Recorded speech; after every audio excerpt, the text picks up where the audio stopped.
Il y a 4 ans, Manzi Rugirangoga a publié son roman « La légende de Avila ».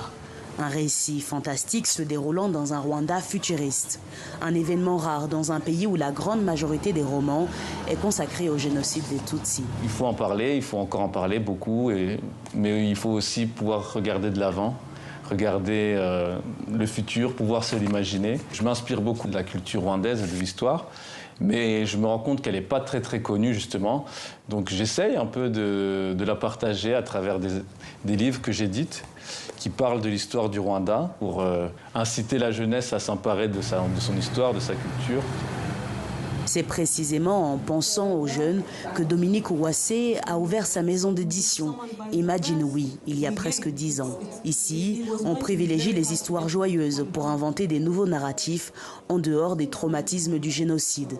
Tout ce qui est prix littéraire, ça revient pas mal sur le génocide contre les Tutsis. Ça a créé un truc psychologique où on se disait lire c'est traumatisant pour les Rwandais. On a commencé avec les choses que les humains aiment naturellement. La joie rwandaise, ce qui n'était jamais, on n'a jamais montré ça dans les livres faits.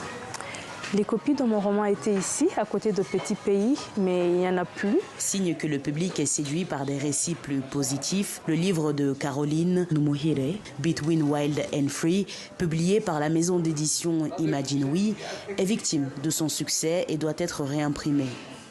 Ça m'a vraiment fait beaucoup de plaisir quand j'ai vu que les Rwandais se retrouvaient tellement dans l'histoire.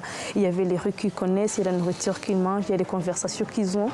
Encouragée par cet engouement autour de son œuvre, l'autrice, qui ne vit pas encore de son art, écrit déjà son prochain livre. Une romance rédigée cette fois en français et non en anglais.